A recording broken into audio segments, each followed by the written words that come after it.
வாழ்க வையகம் வாழ்க வையகம் வாழ்க வளமுடன்.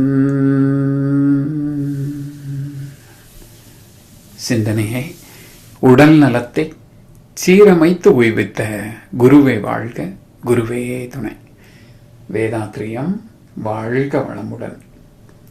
இன்று வரை உலகில் தோன்றிய அனைத்து சித்தர்களும் ஞானிகளும் மகான்களும் மற்றும் வேதாத்திரிய கோட்பாடுகளை அர்ப்பணிப்புணர்வோடு அகிலமெங்கும் உணர்வாக்கி கொண்டிருக்கும் ஞானாசிரியர்களின் மதிநுட்பமும் குருவர்களோடு சூக்குமமாய் நம்மை சூழ்ந்திருந்து நாம் உய்வதற்கு துணை நிற்குமாக என்று சங்கல்பித்துக் கொண்டு இன்றைய தவ நிகழ்வை இறைவணக்கம் குருவணக்கத்தோடு நாம் இனிதே துவங்குவோம். இறைவணக்கம் பாட அருள்நிதி கிருமாநிதி அம்மா அவர்களும், குரு வணக்கம் அடியேன் பாடுகிறேன். வாழ்க வளமுடன் அம்மா. வாழ்க வையகம், வாழ்க வையகம், வாழ்க வளமுடன். குரு வாழ்க, குருவே துணை. இணைப்பில் உள்ள அனைவருக்கு என் அன்பான வாழ்த்துக்களும் காலை மாலை வணக்கங்களும். வாழ்க வளமுடன். எல்லாம் வல்ல தெய்வம் அது எங்கும் உள்ளது நீக்கமற, சொல்லால் மட்டும் நம்பாதே சுயமாய் சிந்தித்தேதெழிவாய்.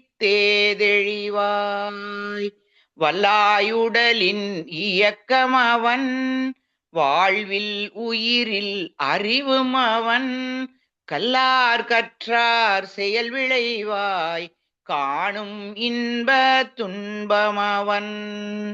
அவனின் இயக்கம் அணுவாற்றல், அணுவின் கூட்டு பக்குவம் நீ, அவனில் தானே உன்னில் அவன், அவன் யார் நீ யார் பிரிவேது.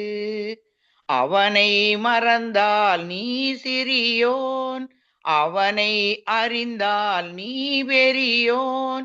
அவன் நீ ஒன்றாய் அறிந்த இடம், அறிவு முழுமை அது முத்தி. அவன் நீ ஒன்றாய் அறிந்த இடம், அறிவு முழுமை அது முத்தி. வாழ்க வளமுடன். வாழ்க வளமுடன். குரு வணக்கம்.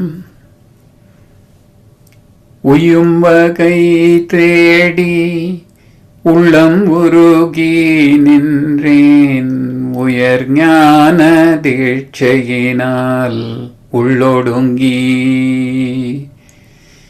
உயும் வகை தேடி உள்ளம் உருகி நின்றேன், உயர் ஞான தீட்சையினால் உள்ளொடுங்கி. மெய்யுணர்வு என்ற பெரும் பதமடைந்தேன், மேல் நிலையில் மனம் நிலைத்து நிற்க நிற்க.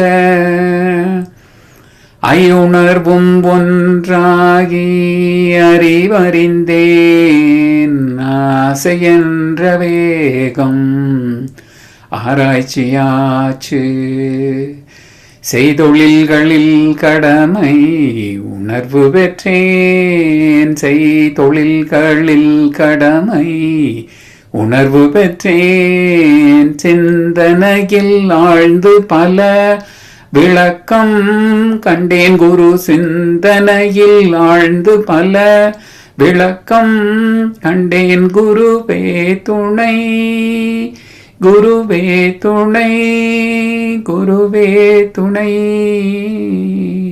குருவே துணை.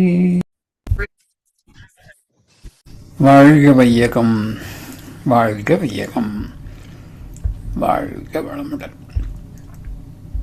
குரு வாழ்க, குருவே துணை. இன்றைய 9 மைய தவத்தினை மிகச்சிறப்பாக நல்லதொரு அனுபவமாக வழி நடத்தி தந்த ஞானாசிரியர் அருள்நிதி சிவசங்கரி சிவபாலாம் அவர்களும் அவரது அன்பு குடும்பத்தினரும் அருட்பெயர் ஆற்றல் கருணையினால் உடல் நலம், நீள ஆயுள், நிறை செல்வம், உயர் புகழ், மெய்ஞானம் ஓங்கி வாழ்க வளமுடன், வாழ்க வளமுடன், வாழ்க வளமுடன்.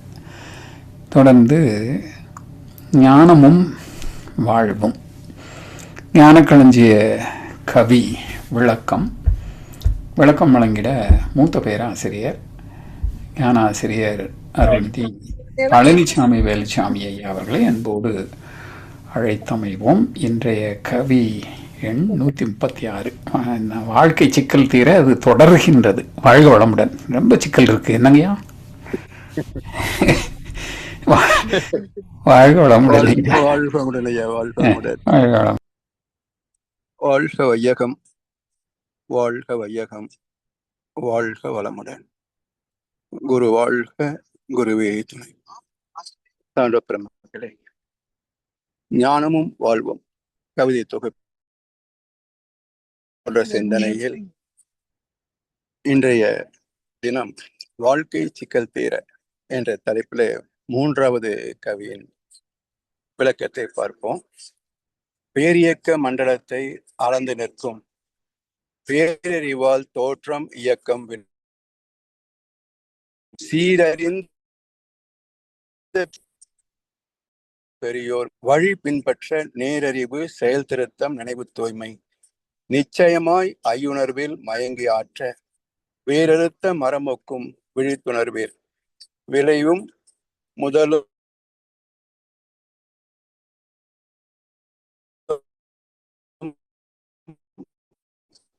உணர்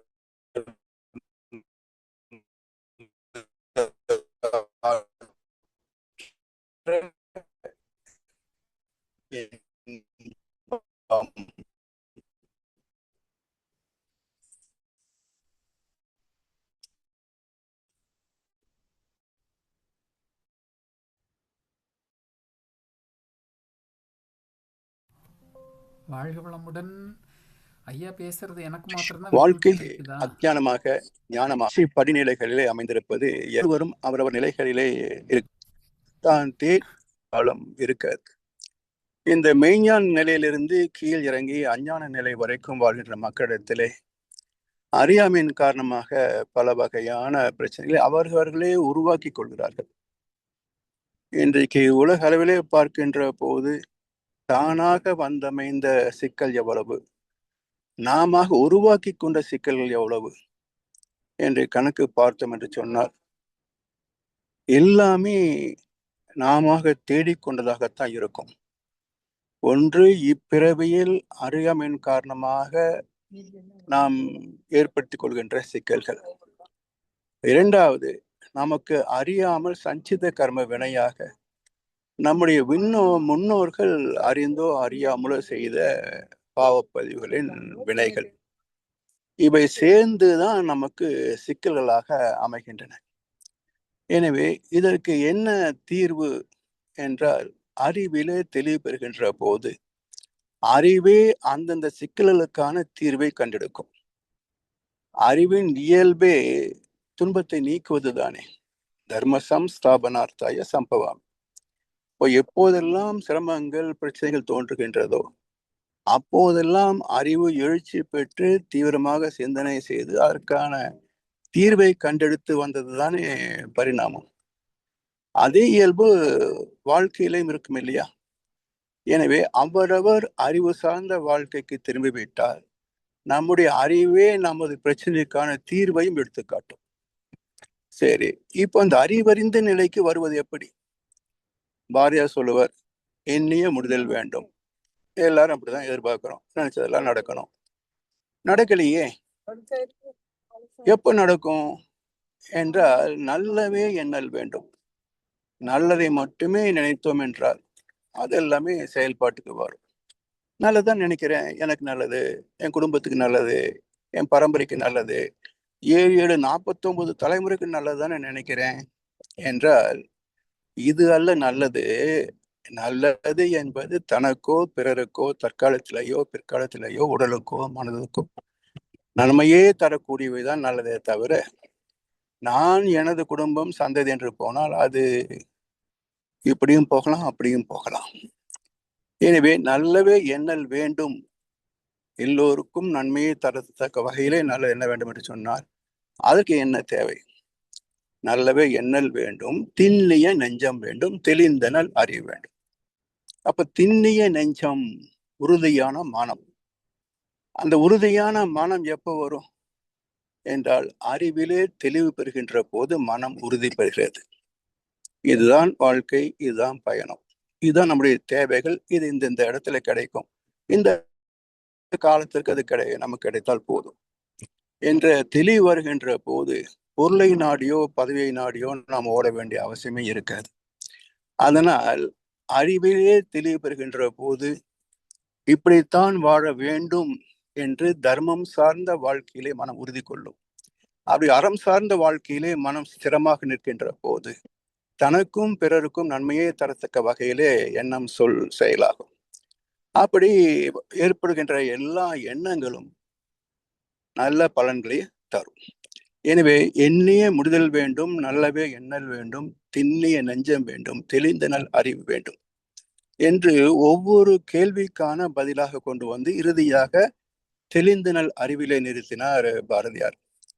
அந்த தெளிந்த அறிவை எப்படி பெறுவது, என்ன வகை? அதற்கு தவம், தத்துவம் என்றெல்லாம் சொல்லி வைத்திருக்கிறார்கள் நம்முடைய முன்னோர்கள். ஆனா எப்படி செய்வது என்ற வழிவகை மகிழ்ச்சி வந்த பிறகுதான் நமக்கு எளிய முறை குண்டலினி யோகமே வந்திருக்கு. மகிழ்ச்சிகளுக்கு முன்பு வரைக்கும் இருந்தது எல்லாமே பிராணாயாமம் முறையும் மந்திர உச்சாரண முறை மட்டும்தான் இருந்தது. அப்ப எளிதாக எல்லோருமே பின்பற்றக்கூடிய வகையிலே அதை வடிவமைத்து எளிய முறை குண்டலினி யோகமாக தந்தது மகிழ்ச்சி ஒருத்தர் தான். அதனால் இதுவரைக்கும் இருந்த தவ முயற்சி என்பதெல்லாம் எந்த அளவுக்கு வெற்றிகரமாக அமைந்திருக்கும் என்பது ஒரு கேள்விக்குறிதான். சரி, தத்துவம் என்று வருகின்ற போது தத்துவத்தை என்ன சொல்றாங்க? பொதுவா சொல்லுவாங்க, சில பேர் பேசுறான் வச்சுங்களேன், ஒண்ணுமே புரியலன்னா என்ன சொல்லுவாங்க, அவன் என்னவோ தத்துவம் பேசுறான்பா, ஒண்ணுமே புரியல அப்படிம்பாங்க. அப்ப தத்துவம் என்பதற்கு இதுவரைக்கும் உள்ள விளக்கம் என்ன என்றால், புரியாமல் பேசுவது, புரியாததை கேட்பது, புரியாமலே கை தட்டுவது, இதுதான் தத்துவம். அதாவது இங்கே ஒரு நிகழ்ச்சி தயானந்த சரஸ்வதி இங்க கோவையில ஆனக்கட்டியில ஆசிரமிச்சிருக்காரு. அவரு கோயம்புத்தூர் ராம்நகர்ல ஒரு நிகழ்ச்சி கேட்கறதுல 500 பேர். இதுல அவரு பேச தொடங்குகின்ற போது ஒரு கருத்தை சொன்னார். ஞானம் பெற்று விட்டால் உலக மக்களுக்கு எல்லாம் துன்பத்தை நீக்கி விடலாம், அதனால் எப்படியாவது ஞானம் பெற வேண்டும் என்று ரொம்ப கடினமா முயற்சி பண்ணி ஞானம் பெற்றேன். ஞானம் பெற்ற பிறகுதான் தெரிஞ்சது யாரையும் மாற்ற முடியாது, நாம தான் மாறிக்கணும் என்ற கருத்து சொன்னார். கூட எல்லாரும் கை தட்டி சிரிச்சாங்க. வெட்கப்பட வேண்டிய கருத்துக்கு கை தட்டுவது எப்படி? அவர் என்ன சொல்றாரு? ஞானம் பெற்று விட்டால் யாரையும் திருத்தலாம்னு நினைச்சேன், ஆனா ஞானம் பெற்ற பிறகுதான் யாரையும் திருத்த முடியாது என்று தெரிஞ்சுக்கிட்டேன் அப்படின்னா, அப்ப நம்மள திருந்தா ஜென்மம் தான் அர்த்தம். அப்போ திருந்தா ஜென்மம் சொல்ற போது வெட்கப்பட வேண்டாமா? எப்படி கை தட்டுவான்? இத்தனைக்கும் அது நடந்த இடம் பார்த்தீங்கன்னா ராம்நகர், அதாவது பிராமணர்கள் அதிகமாக இருக்கக்கூடிய இடம். அந்த சபையில நான் சிலரை தவிர எல்லாரும் அவங்கதான் கை தட்டுறது. என்னை ஒருத்தர் தவிர எல்லாரும் கை தட்டினாங்க. இதுதான் தத்துவம். அப்ப தவமும் அறகுறை எப்படி பிரச்சனை தீரும் வாழ்க்கையில? அதனால் மகிழ்ச்சி அவர்கள் வந்த பிறகு எளிய முறை குண்டலினி யோகம், எளிய முறை அகத்தாய்வு, தத்துவ பயிற்சிகள். அந்த தத்துவத்திலே மகிழ்ச்சி என்னெல்லாம் சொல்றாங்க பாருங்க. பேரியக்க மண்டலத்தை அளந்து நிற்கும் பேரறிவால். இந்த பேரியக்க மண்டலம் எவ்வளவு பெருசுங்க! விஞ்ஞானம் வளர்ந்திருக்கிறதா? எவ்வளவோ வளர்ந்திருக்குது விஞ்ஞானம். ஆனாலும் இந்த காஸ்மாஸ் சொல்லக்கூடிய இந்த பிரபஞ்சம் எவ்வளவு பெருசு என்பதை விஞ்ஞானம் அளந்திருக்குதா? அப்படி அளந்திருந்தது என்று சொன்னாலும் அது சரியாக இருக்குமா? அப்ப எது அளந்திருக்க முடியும் என்றால், எது இதை உருவாக்கியதோ அந்த அறிவுக்குத்தான் தெரியும் இந்த பிரபஞ்சத்தின் எல்லை என்ன என்று. எனவே பேரியக்க மண்டலத்தை அளந்து நிற்கும் பேரறிவால் தோற்றம், இயக்கம், விளைவு. சிறந்த தெளிவினிலே சிக்கலின்றி திருவினையாற்றும் பெரியோர் வழி பின்பற்ற. பெரியக்க மண்டலத்தை அளந்து நிற்கும் பேரறிவால் தோற்றம் இயக்கம் விளைவு சீர் அறிந்த தெளிவு. அப்ப சீர் அறிந்த தெளிவு, அறிந்தவர் யார்? அறிவுக்கு அறியும் திறன் உண்டு என்றாலும் தானாக அதை எடுத்து சொல்ல முடியுமா? ஆசிரியர்களை கேட்டேன்பாங்க, அனாமதேயமாக ஒரு காட்சி தெரிஞ்சதும்பாங்க. இது எல்லோருக்கும் காட்ட முடியுமா? அப்போ தானும் உணர்ந்து மற்றவருக்கும் வழிகாட்ட வேண்டும் என்றால் அது மனிதனால் தானே முடியும், மனித உருவத்தால் தானே முடியும். அப்படி அறிவிலே ஒடுங்கி மனம் ஒடுங்கி புலன் அடங்கி அறிவிலே நிலைத்த மகான்கள் அவங்க என்ன கண்டாங்க? தெய்வத்தை அகக்காட்ச கண்டாங்க. அதனுடைய சைடு ப்ராடக்ட் என்ன என்றால் தெய்வமே தெய்வ நீதியாகவும் செயல்படுகிறது என்பதையும் அறிந்தார்கள். அந்த தெய்வ நீதி என்பது என்ன என்பதை விஞ்ஞானம் சொல்லிவிட்டது. For every action there is an equal and opposite reaction. அப்போ ஒவ்வொரு செயலுக்கும் துல்லியமான எதிர்வினை உண்டு என்று விஞ்ஞானமே நிரூபித்து விட்டது. ஆனா மக்கள் இதை எப்படி புரிஞ்சுக்கிட்டாங்க என்றால் இந்த விஞ்ஞான கண்டுபிடிப்பு பௌதிகங்களுக்கும் இயற்கைக்கும் தான் பொருந்துமே தவிர எனக்கு பொருந்தாது, நமக்கு பொருந்தாதுன்னு எடுத்துக்கிட்டாங்க. அப்ப பௌதிகங்களுக்கு இந்த விதி பொருந்தும் என்றால் நாமும் பௌதிக கூட்டு தானே. பஞ்சபூதம் இருக்கு, 7 தாதுக்கள் இருக்குது, காந்தம் இருக்கு, உயிர் இருக்கு, நாமும் பஞ்சபூத கூட்டு தானே. அப்ப பஞ்சபூதத்துக்கு பொருந்திய சட்டம் மனிதனுக்கு எப்படி பொருந்தாம போகும் என்றால் இதையும் சிந்திப்பது கிடையாது. அப்ப தத்துவத்தையும் புரிந்து கொள்ளும் நாட்டம் இல்லை, விஞ்ஞானத்தையும் ஒரு எல்லை கட்டி புரிந்து கொள்வது என்றால் சிக்கல் எப்படி தீரும்? அதனால் இது எல்லாம் அறிந்து தெளிந்த ஞானிகள் என்ன சொல்றாங்க? இந்த சீர் என்ற சொல்லுக்கு இயற்கை விதி தெய்வ நீதி என்று அர்த்தம். அப்ப இயற்கை விதி என்பது பேட்டர்ன், பிரிசிஷன், ரெகுலாரிட்டி, தன்மை, துல்லியம், இயக்க ஒழுங்கு. இந்த 3ஆக பிரபஞ்சம் முழுவதும் இயங்கிக் கொண்டிருக்கின்றது, நம்மிலும் இயங்கிக் கொண்டிருக்கிறது. இதுக்கு அப்பாற்பட்ட நிலையிலே உணர்தல், பிரித்து அறிதல், தூய்த்தல் என்ற மன இயக்கமாகவும் செயல்படுகிறது. இப்போ இந்த பேட்டர்ன், பிரிசிஷன், ரெகுலாரிட்டி நம்ம இடத்துல எப்படி செயல்படுது? 120க்கு 80 பிபின்றாங்க. நம்ம கேட்டாது நிச்சயமாச்சு இல்லையே. 16 மூச்சு ஒரு நிமிஷத்துக்குன்னு கணக்கு இருக்கு, நம்ம கேட்டா ஏறுது மாறுது. அப்ப இவையெல்லாம் பஞ்சபூத கணக்கில சட்டத்தில் அடங்க போகுது இல்லையா? ஆனால் எனக்கு பிடிச்ச உணவு, எனக்கு பிடிச்ச நண்பர், இப்படி பிடித்ததை பிடிக்காத தரம் இருக்கிறது இல்லையா? அப்போ உணர்தல், பிரித்து அறிதல், துய்த்தல் என்பது ஜீவன்களிலே சிறப்பாக அமைந்து இன்னும் மனிதனிலே வருகின்ற போது தெளிவு, முடிவு என்ற நிலையில வருது இல்லையா? ஆராய்ச்சி, தெளிவு, முடிவு, 3 நிலைகள். எனவே இத்தனை சிறப்பும் அமைந்த மனிதன் அந்த சீர் என்ற அந்த இயற்கையை அறிகின்ற போது எதுவுமே ஒன்றை விட்டு ஒன்று விலகவில்லை.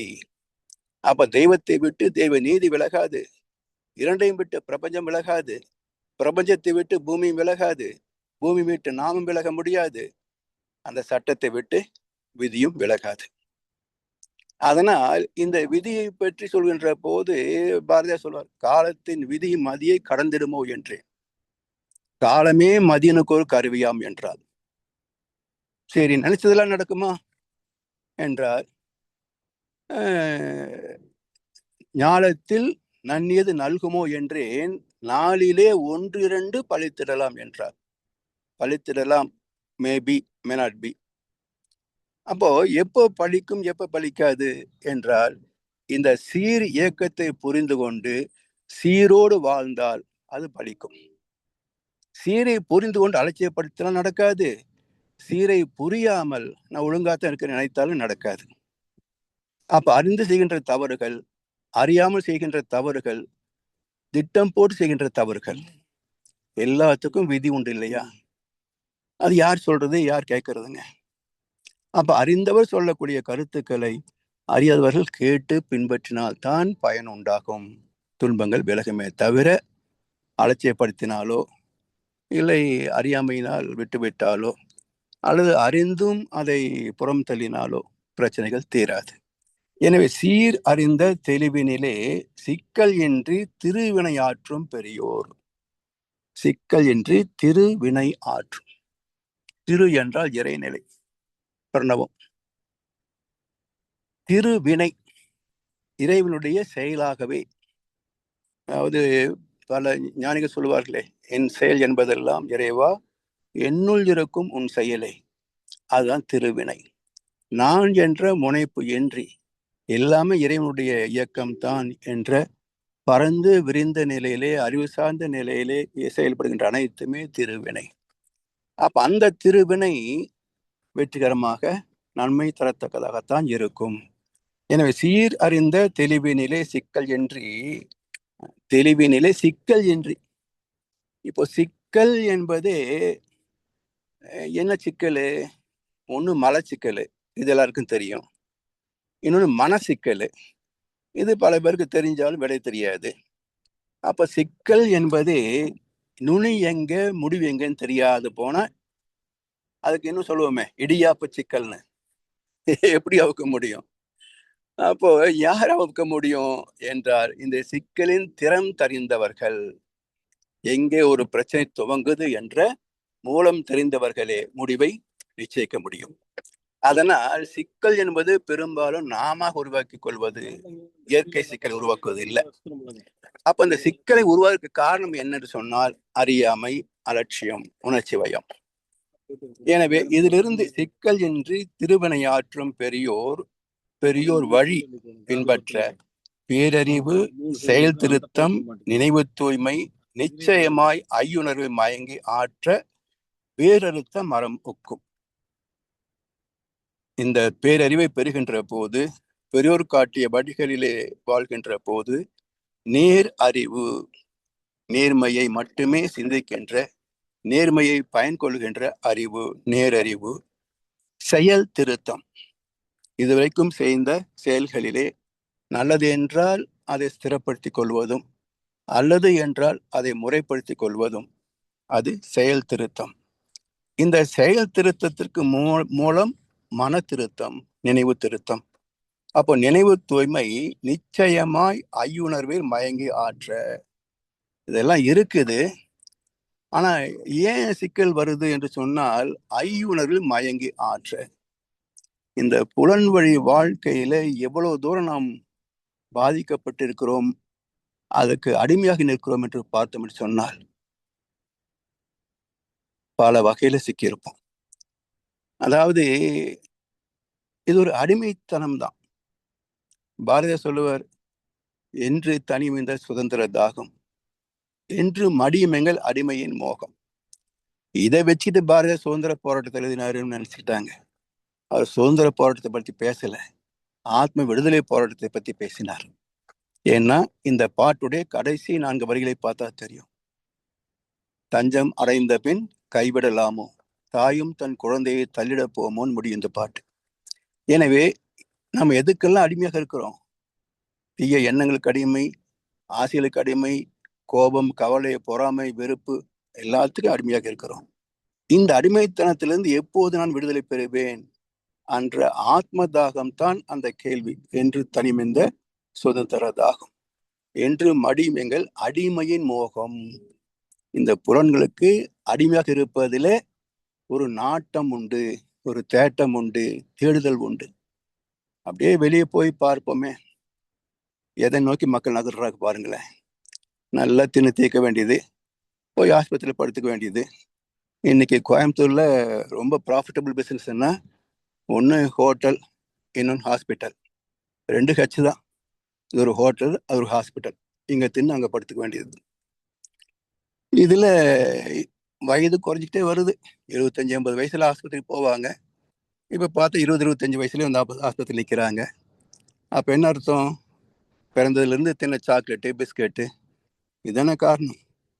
அப்போ இந்த சிக்கல் நாம உருவாக்கினதா, இதை வந்து நம்ம சாக்லேட் சாப்பிட சொன்னானா? அப்போ சமுதாயம் ஏற்படுத்துகின்ற சிக்கல்கள், அதில் நாம் மாட்டிக்கொண்ட ஒரு சிக்கல். இப்படி மனச்சிக்கல், மலச்சிக்கல். மலச்சிக்கல் உடம்பை கெடுக்குது, மனச்சிக்கல் வாழ்க்கை கெடுக்குது. உடம்பும் கெட்டு வாழ்க்கையும் கெட்ட பிறகு என்ன இங்க இல்லையா? அப்ப இதுல இருந்தெல்லாம் தீர்வு பெறக்கூடிய தப்பிக்கக்கூடிய வழி என்ன என்றால், நிச்சயமாய் ஐயுணர்வில் மயங்கி ஆற்ற வேறறுத்த மரம்பொக்கும். வேறு அருந்து போச்சுன்னா மரத்துக்கு ஏது சத்துங்க? வேறு இருக்கின்ற வரைக்கும் தான் மரம். அதே போலத்தான் அறம் கண்ணுக்கு தெரியாதுங்க. வேறு எப்படி கண்ணுக்கு தெரியுது இல்லை, ஆனா வேறு இல்லை என்றால் மரம் இல்லை. அதே போல் அறம் கண்ணுக்கு தெரியாது, ஆனால் அறம் மறந்த வாழ்க்கை பட்ட மரம்தான். எனவே வேறறுத்த மரமொக்கும் விழித்து உணர்வீர். விழிக்கணும். பசித்திரு, தனித்திரு, விழித்திருன்னு சொல்லுவாங்க. பசித்திரு, உண்ணாவிரதம், நான் போற விழித்திரு, ராத்திரி தூங்க மாட்டேன். ஆனா அதுக்கு தூங்காம இருக்கிறதுக்கு 4 சினிமா பார்ப்பேன். இப்படித்தானே மகா சிவராத்திரி, ஏகாதசி நடக்குது. புண்ணியத்தை செய்யறான்னு சொன்னா 4 சினிமா பார்த்து பாவத்தை சேர்க்கிறான். இதெல்லாம் காரணம் என்ன என்றால், இந்த வார்த்தைகளுக்கு பொருள் தெரியவில்லை. பசித்திரு என்றால் எப்போதும் அறிவு பசியோடு இருக்கணும். தனித்திரு என்றால் இந்த பற்றுகளிலிருந்து மனதை தனித்து நிற்கணும்.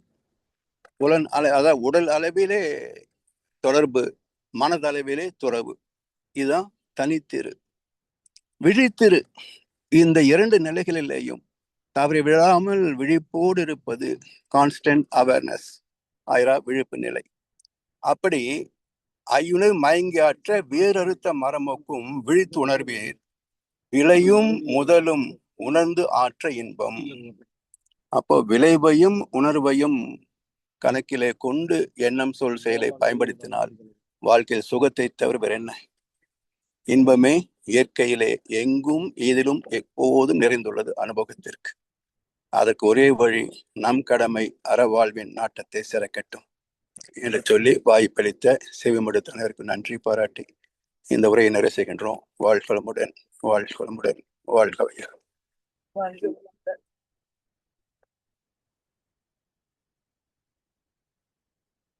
வாழ்க வளமுடன் ஐயா. வாழ்வளமுடன் ஐயா. ரத்தின சுருக்கமாக சிறப்பாக முடிச்சிங்கய்யா. ரொம்ப மகிழ்ச்சி. வாழ்க வளமுடன். அருமையாக தொடர்ந்து சிறப்பாக இன்றைக்கு வாழ்க்கை சிக்கல் தீர இது 3வது கவி. இன்றையோட இது முடியுது. அடுத்த தலைப்பு அடுத்தது ஆரம்பிக்குது நாளைக்கு வேறு தலைப்பில். அருமை. நானும் சிக்கல் இன்னும் நிறைய வந்துருமோ. வாழ்க வளமுடன் ஐயா. தொடர்ந்து சிறப்பாக விளக்கம் வழங்கி நம்மை வழி நடத்தி கொண்டிருக்கும் மூத்த பேராசிரியர் ஞானாசிரியர் அருள்நிதி பழனிசாமி வேல்சாமி ஐயா அவர்களும் அவர்தம் அன்பு குடும்பத்தினரும் அருட்பெயர் ஆற்றல் கருணையினால் உடல் நலம், நீளாயுள், நிறை செல்வம், உயர் புகழ், மெய்ஞானம் ஓங்கி வாழ்க வளமுடன், வாழ்க வளமுடன், வாழ்க வளமுடன். நன்றிகள் ஐயா. பாடல்கள் பாடி நிறைவு செய்யும் தருணம். வேதாத்திரிய பாடல் பிரம்மஞான கவி உலக நல வாழ்த்து. வாங்க அன்பர்கள் முன் வந்து பாட அன்போடு அழைத்தமைவோம். யார் வரீங்க? புதிய அன்பர்களாக வாங்க. இது வரைக்கும் நான் பாடலை, இன்னைக்கு பாடுறேன், முயற்சி செய்கிறேன் அப்படிங்கிற அன்பர்கள் வாங்க. வரீங்களா? யார் பாடுறீங்க? சரி, அப்போ வேதாத்திரிய பாடல் பாட அருள்நிதி நீமா சுரேஷ்குமார் அம்மா அவர்களும், பிரம்மஞான கவி பாட அருள்நிதி சுகந்தி இளையப்பன் பாடுறீங்களா? உலக நல வாழ்த்து பாட அருள்நிதி சேஷாச்சலம் ஐயா பாடலாங்களா? வாழ்க வளமுடன். இருக்கீங்களா? நீமா சுரேஷ்குமார் அம்மா இருக்கீங்களா? சரி, அப்போ யார் பாடுறீங்க? யாராவது வாங்க. யாருனாலும் சரி பாடுங்க. யார் பாடுறீங்க?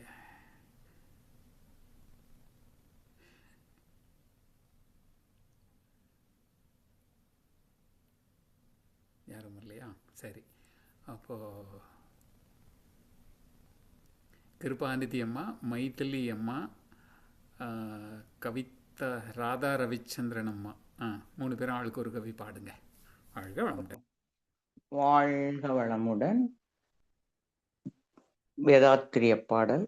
போரில்லா நல்லுலகம், பொருள்துறையில் சமநீதி, நேர்மையான நீதிமுறை, நிலவுலகுக்கோர் ஆட்சி சீர் செய்த பண்பாடு சிந்தனையோர் வழிவாழ்வு சிறப்புணர்ந்த பெண்மதிப்பு தெய்வ நீதி வழிவாழ்தல் தேர் திருவிழா தவிர்த்தல் சிறுவர்க்கே விளையாட்டு செயல் விளைவு உணர்கல்வி சீர்காந்த நிலை விளக்கம் பார் முழுவதும் உணவு நீர் பொதுவாக்கல் பல மதங்கள் பல கடவுள் பழக்கம் ஒழித்து உண்மை ஒன்றை தேர்ந்திடுதல். நன்றி. வாழ்க வளமுடன்.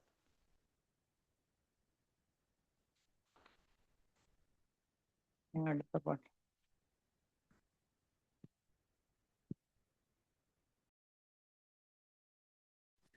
வாழ்க வளமுடன். மைத்திலி அம்மா, நீங்க ஒரு பாட்டு பாடுங்க. வாழ்க வளமுடன். நான் உலக நல வாழ்த்து பாடலாம் இருந்தேங்கய்யா. சரி, வாழ்க சரி. வளமுடன். அப்போ வந்து பிரம்மஞான கவி யார் பாட சொல்லலாம்? யார் இருக்கா? ராதாம்மா இருக்கீங்களா? பாடுறீங்களா? ராதாம்மா இருக்காங்க. ராதாம்மா இருக்காங்க. வாங்க. வாழ்க வளமுடன். ராதாம்மா இல்லையா? ராதா ரவிச்சந்திரன் அம்மா இல்ல, கவிதா கோவிந்தராஜன் அம்மா இல்லைங்களா? சரி சரி. நம்ம அப்போ நீங்களே பாடிருங்க. கனாமா பாடி சொல்லுங்க. கனாமா இருக்காங்க. பாடுங்க பாடுங்க, யாருனாலும் சரி. கனாமா பாடுங்க. வாழ்க வளமுடன். இறைவெளியே தன்னிருக்க சூழ்ந்தழுத்தும்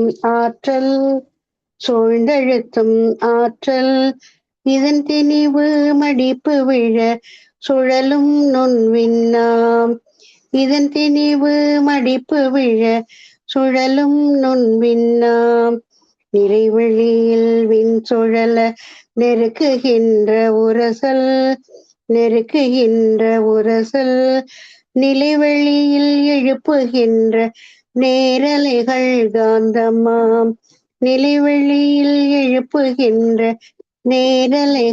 காந்தமாம் மறைப்பொருளாம் காந்தம் தன் மாத்திரைகள்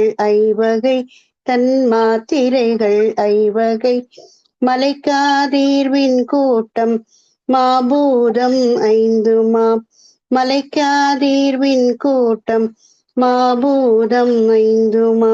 முறையாய காந்த அலை மனமாம் உயிர் உடல்களில் மதி உயர்ந்து உண்மை பெற மா பிரம்ம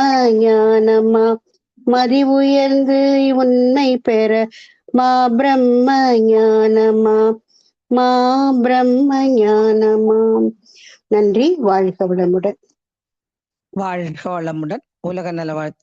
உலகமெல்லாம் பருவமழை ஒத்தபடி பெய்யட்டும், உழவரெல்லாம் தானியத்தை உவப்புடனே பெருக்கட்டும், பல தொழில்கள் புரிகின்ற பாட்டாளி உயரட்டும், பகுத்துணர்வில் தொகுத்துணர்வு பண்பாட்டை உயர்த்தட்டும், கலகங்கள் போட்டி பகை கடந்தாட்சி நடக்கட்டும், கல்லாமை கடன் வறுமை களங்கங்கள் மறையட்டும், நலவாழ்வை அளிக்கும் ஞான ஒளி வீசட்டும், நம் கடமை அறவாழ்வின்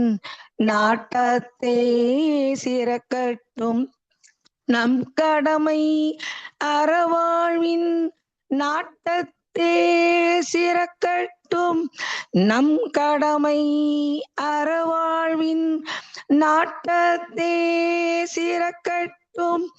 வாழ்க வையகம், வாழ்க வையகம், வாழ்க வளமுடன். அமைதி அமைதி அமைதி. வாழ்க வளமுடன். நன்றிங்க ஐயா. வாழ்க வளம். வாழ்க வளமுடன். இன்றைய தவத்தில் கலந்து கொண்ட அன்பர்கள், தவத்தை வழிநடத்தியோர், நச்சிந்தனை வழங்கியோர், பாடல்கள் பாடியோர் அனைவரும் வாழ்க வளமுடன். அவர்களின் அன்பு குடும்பம், அவர்களின் உடல் நலம், மனவளம், பொருள் வளம், அருள் தொண்டு, ஆன்மீக தொண்டு, வாழ்வளமுடன், வாழ்வளமுடன், வாழ்வளமுடன். இத்துடன் இன்றைய காலை தவம் நிகழ்வு மகிழ்வோடும் இனிதே நிறைவு பெறுகின்றது. இறையருளும் குருவருளும் நம் அனைவரும் எப்பொழுதும் சூழ்ந்திருந்து நம்மை இந்த நிலை உணர்ப்பினத்திலே சிறந்த முறையை வழி நடத்தட்டும் என அனைவரையும் வாழ்த்தி வணங்கி வாழ்க வையகம், வாழ்க வையகம், வாழ்க எல்லாருமே வளமுடன். எக்ஸ்பீரியன்ஸ் ஆகுது.